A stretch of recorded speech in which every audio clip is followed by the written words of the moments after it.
I was fortunate enough in 1950 to be the junior third mate on the Meredith Victory, a vessel that was lucky enough to be involved in the Incheon invasion, the Hungnam Evacuation in Korea, where we helped rescue and on our own ship loaded 14,000 North Korean refugees who were about to be engulfed by the Chinese and the North Korean forces. I think the 75th anniversary, which occurs within the next month and a half, as it were, by Christmas of this year,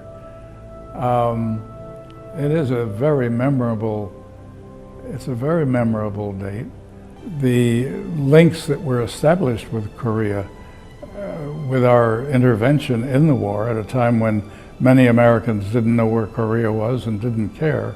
The successes and the remarkable outcome of that war was what happened with the Meredith Victory and Captain LaRue and the attention that it deserved and received, not only in the United States, but certainly in Korea. One has to visit Korea to recognize how important an event, that single ship's operation in the last weeks of December 1950, how important that was for Korea's position in the world economy and in the future of that country.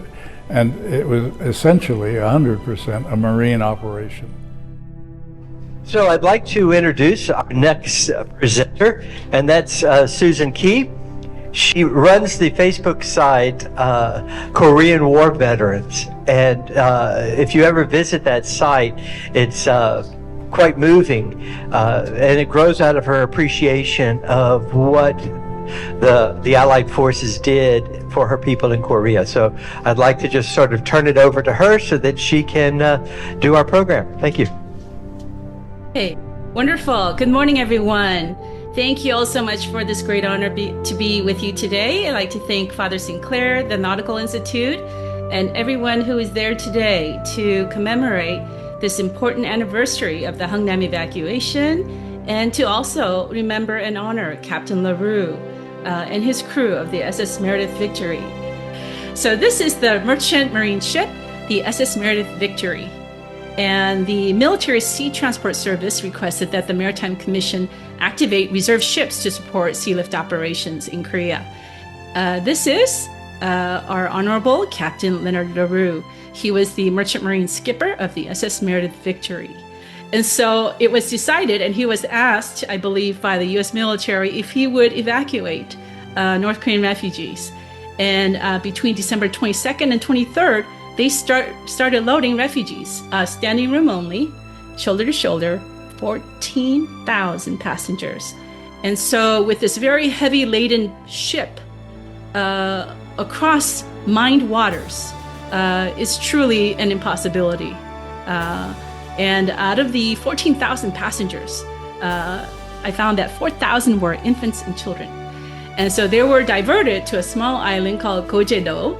And so on Christmas Day, 14,000 plus 5 babies, Kimchi 1, 2, 3, 4, and 5, were all safely taken to Gojedo. And this is the Christmas miracle of 1950. Truly, I think he is quoted as having said that God's hand was at the helm of my ship. So I believe that merchant mariners are among the most forgotten and unsung heroes of the Korean War, but not only Korean War, but in World War II, Vietnam, all the wars that they have supported. So I so appreciate the opportunity to speak in front of veterans of merchant marines today, because it's given me a deeper appreciation of the role that mariners have played in every war. Because of this opportunity, I had to do some research. So I just want to take a moment to thank all the veterans who have served in the Merchant Marines. You are all heroes. And let's back up and give you the big picture. I figured that would be useful at the beginning of the conference. The Korean conflict, of course, was just a savage war. I mean, no wars are good, but this was an especially horrible one in my mind. 2.5 to 5 million dead, we don't really know. About 10% of the Korean civilian population died in this war. Half of the dead were civilians, half were military, and then there is all the excess mortality associated with war, disease, inability to access medical care, all those things. Almost hidden in the recesses of the American Merchant Marine Museum in Kings Point, New York, is an alcove called the Gallant Ship Gallery. This small room displays a dozen or so bronze plaques, a permanent display of the U.S. government's recognition of the occasional heroism of merchant mariners and the ships they sailed upon. Central to this display is an award given to the Meredith Victory, which reads, and it's right here, by the way, if you want to come look at the Gallant Ship Awards at some point today. At the height of the epic-making evacuation of Hungnam, Korea by the United Nations forces in December 1950, the Meredith Victory was requested to assist in the removal of Korean civilians trapped and threatened with death by the encircling enemy armies.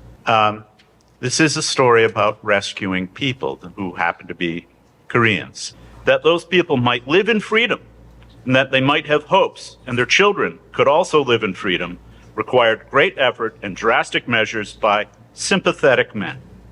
The captain, the officers, and crew in Meredith Victory were sympathetic men. They did take the required drastic measures. They were successful, and as a result of their extraordinary efforts, many people are now free who otherwise might well be under the communist yoke. Many unknown Koreans owe the future freedom of their children to the efforts of these men. Trailing the Americans were thousands of North Korean refugees, having trekked through deep snow and carrying their every possession in hopes they would be saved. The overpowering human struggle touched the American heart. And so, in a humanitarian mission for the ages, nearly 200 ships clogged Hungnam's harbor, evacuating every Korean refugee that they could carry. Among the last ships to anchor was the merchant marine freighter SS Meredith Victory, designed to carry 12 officers and 35 crew. With no food or water, refugees filled all available space. As the Meredith Victory headed for open water midday on December 23rd, the freighter, built for 50, was carrying 14,000. During the first night at sea, the count became 14,001. A baby had been born. Soon, a second, third, and a fourth. Then, on Christmas Day, a fifth. Speaking little Korean, the Americans gave them nicknames, Kimchi 1 through 5. Today, 1 million South Koreans living in freedom trace their lineage to the 100,000 refugees rescued by the Americans in what was remembered as the miracle of Christmas. The Americans evacuated some 100,000 North Koreans. Joining us here on stage, we are honored to welcome surviving veterans of the Ship of Miracles, Burley Smith, and traveling to join us all the way from Korea, born aboard the Meredith Victory 75 years ago this Christmas. Please welcome Kimchi number 1, Yang Young Sung.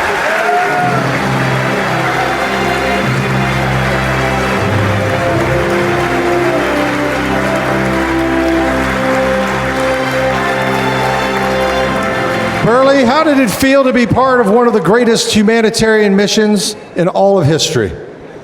Well, essentially, it's a feeling of tremendous pride to have been part of the ship. I was extremely proud of the way our 48 crew members went into Hungnam after the Chosin Reservoir debacle.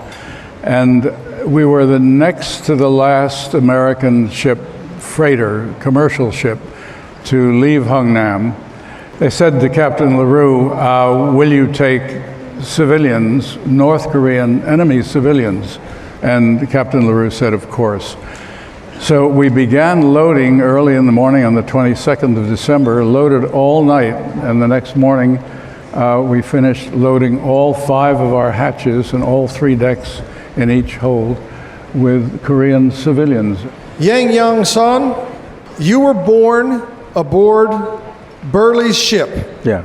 Is there anything you would like to say to him and all of the Americans who saved your family?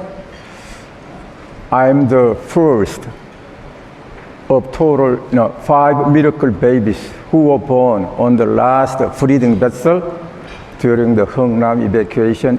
And I came here in order to express my sincere gratitude to my lifesaver, who is Mr. Burley Smith. I hope much more people will learn through the history of the Choshin and the Hungnam Evacuation the value of the family, humanism, freedom. An incredible reunion 75 years later. Once again, heroes of the miracle of Christmas.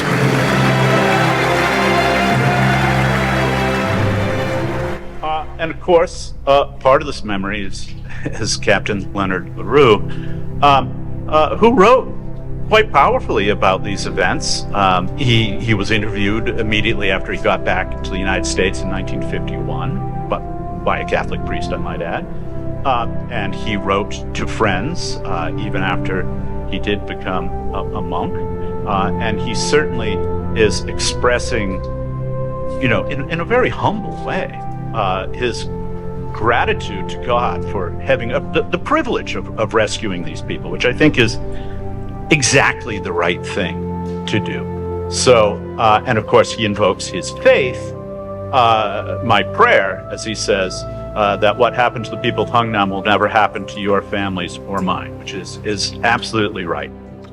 It's a powerful humanitarian story, and I can't help but observe that this is why we need a merchant marine, is not only to transport our military supplies, which we do, but also because, darn it, we're the good guys, and we're there to rescue people. And the merchant marine has done this many, many times. Early, it is such a privilege and an honor to talk to you, and the absolute consistency of your story and your admiration of the Korean people is one of the things that makes this so powerful for me. So, sir, on that note.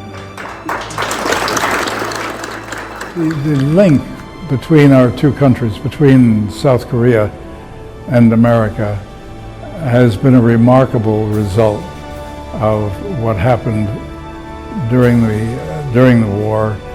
The pinnacle of the successes and the remarkable outcome of that war was what happened with the Merit of the Victory and Captain LaRue, and the attention that it deserved and received, not only in the United States, but certainly in Korea. One has to visit Korea to recognize how important an event, that single ship's operation in the last weeks of December 1950, how important that was for Korea's position in the world economy and in the future of that country. It was essentially 100% a marine operation.